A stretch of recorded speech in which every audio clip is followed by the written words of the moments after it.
cash crop colony. And I mean, not just the third world, we're all colonized by cash, by their money. And the way out of that is back to our money, but with new technology and a sort of a neo-tribalism rather than a balkanization. You know, tribalism used to have a boundary attitude in one tribe at a time. But nowadays, tribes are networks on the same plane. And you might as well have as many networks and as many communities as are supportive and you can support. Don't be a drag. That's about all. Anyway, that's a check-in. Oh, and we're going for the Great Canadian Game, by the way. The Canadians have brought you several great games. They brought you basketball. Not every American knows that, but Canada invented basketball. They brought you Jeopardy, remember? Jeopardy? Pick a square. Anyway. And they brought you Trivial Pursuit, which was the origin of 1,000 other card games of its nature, where you can sit around and do nothing for ages. So it's time for a new game from Canada, but it shouldn't be trivial, because these are not trivial times. And basically, it's going to be role playing with the basically the open money engine, providing a sort of a stock and flow back end for it, so that you can track stuff, for instance, on a Kumu type chart, or presumably Miro's got an interface that would do this too, wouldn't it, Robert? You could post an event between two agents on a Miro board, quantification between A and B.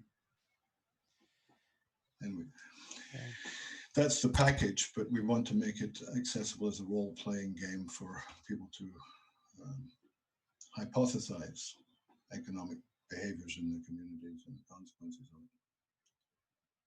it. And you can throw data at it as well, of course, once you've tamed the API.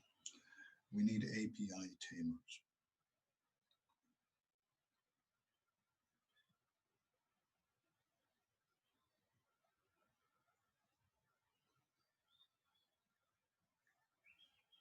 Okay, I'll chime in. Kayala here from Pacific Northwest, Columbia River Gorge, so between state of Washington and Oregon area. I enjoy being connected to this emergent pattern of the MetaCaugs for some time and pop in and out. I do a lot of work in the realms of collective intelligence and collective sense making, um, especially in the direction of regenerative culture, and how I like to frame the shift from the empire to the planetary era. So kind of tying in with what Michael was talking about, the tribal. So we had tribal, then we had empire. Now we can go planetary, which will transcend and include that which came before. So we see that type of synthesis. And I especially lately, value flows and teamwork with mapping, playing with roles in the team, something I've enjoyed doing here. And maybe next week I'll give a little bit of a report on the ULab 2X group that I joined for a group mapping session where we did a 5-hour session using that ULab arc, but we all teamed up on a Miro board and had cards and did the quest together, through current state into future state. And it's actually a pretty great pattern, and some of the different ways we could use the Miro board to create game boards for some of our collaborative inquiry. So anyway, I'm super interested in that. I would love to hear that. Yeah, maybe next week. And it's nice to drop in. Just happy to be here. I'm not sure who hasn't spoken yet. Otherwise, I would send it direct. Joshua?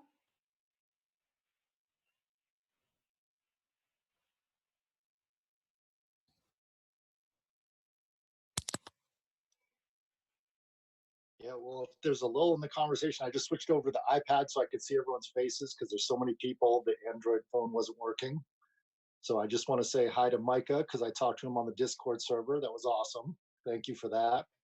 And hello to Phil, who seems a little bit Schmattenbergered, like, where the hell am I? Making sense, plan B. So I'm saying hi to Phil and Kayla and everyone. And I just want to say, Martin and I had a great chat an hour before this conversation, and it was like we need 4 hours because it turns out our lives are very parallel in computing and from the 90s. So yeah, I have a lot more to say about that. I'll wait till a little bit later, but just keeping us on focus with so much going on and trying to narrow things down to our immediate lives and not have burnout is my main concern, just because I think that conversation last week went from like an hour, 2 hours, 3 hours, and it can just go forever because we're amazing people. I could talk to Martin for about 4 hours and probably each individual person here for at least 4 hours. So I just want to say it's amazing when we get together as a group, but also how wonderful it is when we share our one-on-one dialogues with each other.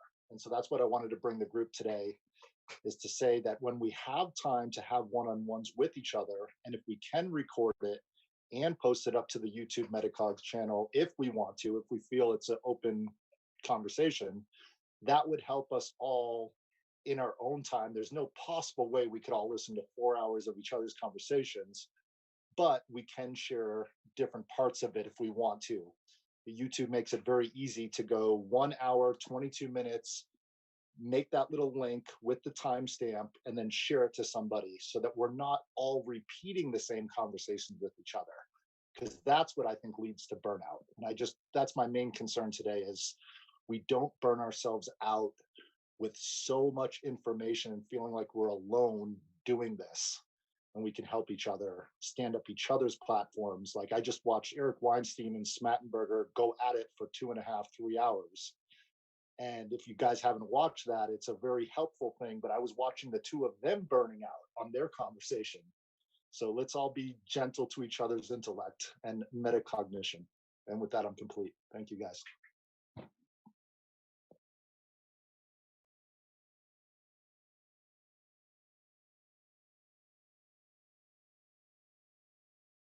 Can I be like Colin and show my map?